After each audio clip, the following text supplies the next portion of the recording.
Ignore the laundry in the back. Just did laundry. Kendrick Lamar, N95, the music video. This is one of the songs I knew was going to get a music video from this album. I wasn't sure if it was going to be one of the first ones, but I knew this one. We Cry Together, hopefully. The one with Kodak and probably Die Hard are all going to get music videos, I think. I'm excited about this. We heard rumors of Kendrick Lamar shooting music videos months ago. Apparently he was spotted somewhere in LA shooting music videos. We all assumed it was for an upcoming album. So I'm excited to see Kendrick Lamar bring his unique brand of video directing to these music videos. He had a run there with Dave Meyers, incredible director, and he loves his fancy use of video effects. This is either going to be very stylized, like we know the little homies do, or it's going to be very simple, like the Hard Part 5, very bland. Not bland. That's not the right word at all. I didn't mean that. Simple is the only word, not complex. It might mean something more complex, but as far as production-wise, it was simple, straightforward. Obviously, it was him against a wall with a deep fake. It's easy. So let's get into it. Kendrick has a clear infatuation with Christian imagery. He often, as much as he likes to claim he's not the savior, he is not your savior. Prophet, he's just a man. He loves to depict himself in the iconic positions the Christian God is referenced in a lot. Like him over this cross, him in this cross position and hovering over water is very symbolic of that religion, of course. And maybe at a different point, I could see Kendrick doing something like this. I mean, we saw him perform in those white rags, those prophet-like desolate rags. But for this album and this song, it's a little strange to see him open up with that imagery. But let's give it a chance to see what he's talking about. Is it just me or does Kendrick Lamar have huge ears? Has he always had those ears? Is that a prop? His ears are massive. He's an elf. He's a little elf boy. Lord of the Rings. Lord of the Rings and the Big Steppers. Everybody's shooting their music videos on film now. If you haven't already, man, learn film. Learn how to load film. Learn how to shoot on film. Learn how to develop film. It's back and probably better than ever, honestly. Everybody's shooting on film. I don't know what it's. I wouldn't expect Kendrick Lamar to follow a trend like that. He's usually ahead or doing his own thing. Usually he's trend adjacent, not usually trend setting or forward when it comes to things like that. Not saying people, obviously everybody's Kendrick's son. Obviously he's influenced music and the culture in several ways. I'm not saying he hasn't, but when it comes to things like music videos, a lot of times you'll have those artists who clearly look up and are direct influences from him that don't tend to, climb the ranks to the upper kind of echelon of this industry, that will kind of take references and, take pieces of that. But as a whole, when you see Kendrick Lamar doing something, it's not something that the entire culture adopts. So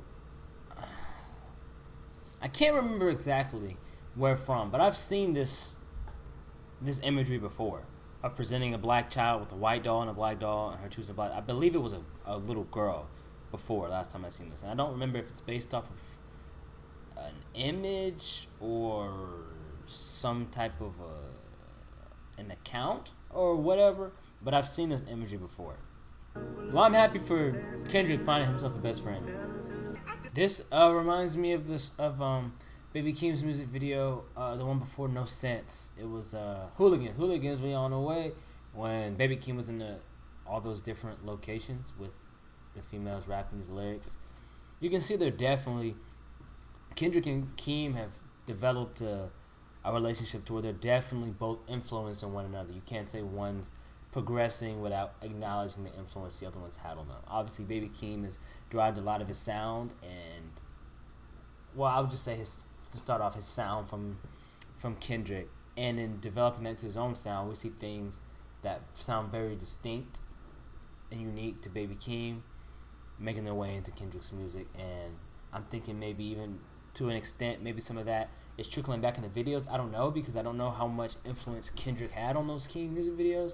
But with the type of artist that Baby Keem is, I wouldn't be surprised if he was able to kind of exert his own creative influence over those music videos.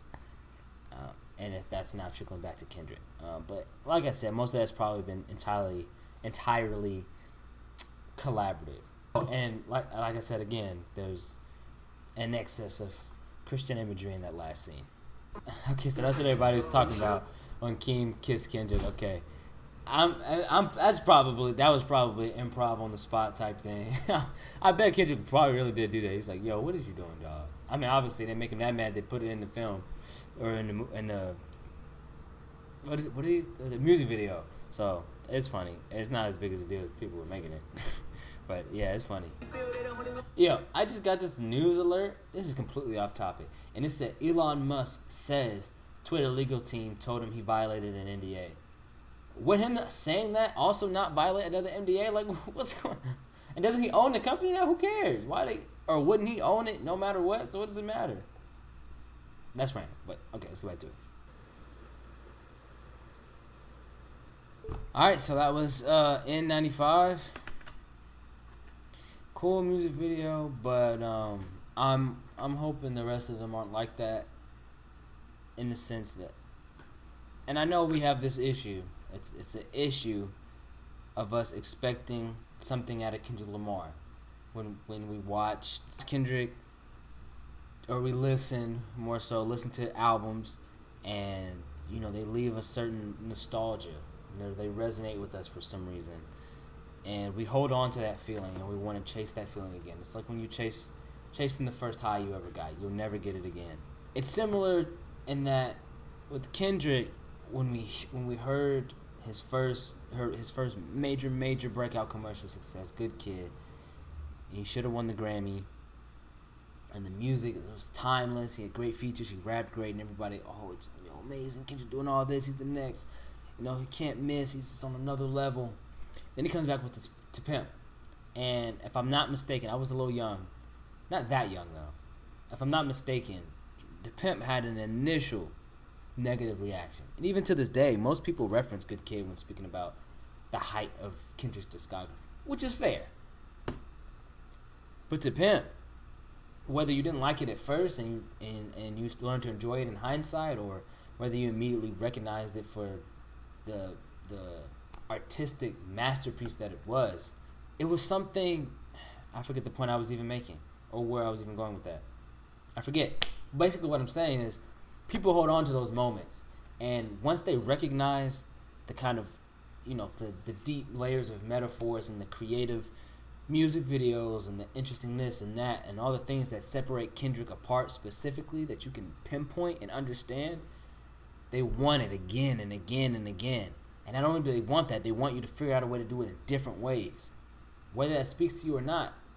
Every one of Kendrick's albums has been an entirely different album, and his music videos have followed. They've all looked very different. Whenever he releases a project, his music videos follow a certain form and function. In the next project, they're entirely different. Even on Damn, an album where a lot of people said it didn't have much replay value. A lot of people were saying it was the weakest in his catalog at that point. In hindsight, people are going back, as they always do, and recognizing it for how, what it is, but myself included. I'm not excluding myself from that. But even with that, the music videos for Damn were amazing.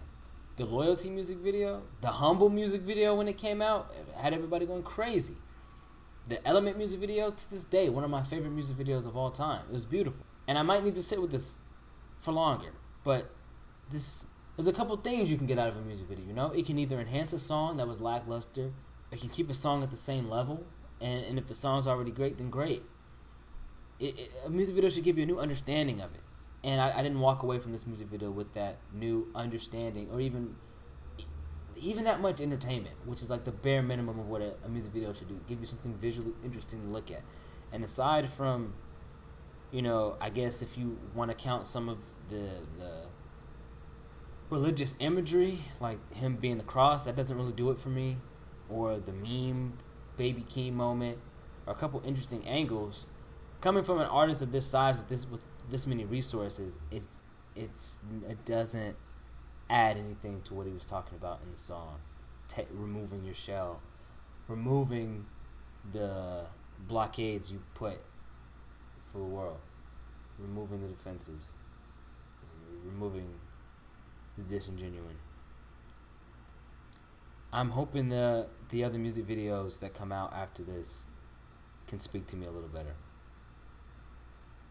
And sometimes artists get a big head and they like to start directing their own music videos because they realize directing music videos is easy when directing them well is not. And I'm not saying this wasn't directed well, but sometimes you can benefit from a little help if you're not in that world. Sometimes you can benefit from somebody that's in that world that does this, that's been doing this, giving you maybe a few suggestions on how to, insert a little interesting visual imagery or some subtext in your images and things like that. I'm not saying Kendrick is a terrible director and Dave Free. I'm not saying they're a terrible director.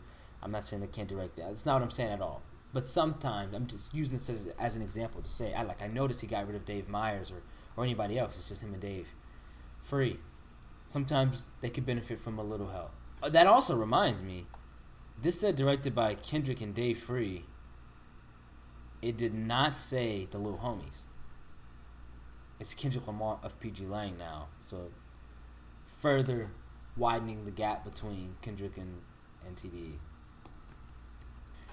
I saw some people saying this was his Frank Ocean, some low-key told me, one of my homies low-key told me that people were saying that this was his throwaway just to get out of his contract. And I don't see Kendrick as someone to do that, more so because his relationship with TDE has never shown itself to be strained in any way. And this seems way, way too personal, where you can hear the effort that was put on it for it to be a throwaway. Why would you make a double disc just to throw away, just to get out of a contract? Why wouldn't you just make like a 7-song? Like an untitled unmastered would make more sense for that. Let me put the throwaways, literally unmastered tracks and unnamed tracks on an album, like 7, and then leave. Why would I? And plus Kendrick Lamar has his own legacy to consider. That's it. That's all I got. I don't want to rant about it too much. I'm hoping to resonate a little bit more with the next music videos. But that's all I got. Let me know what y'all think.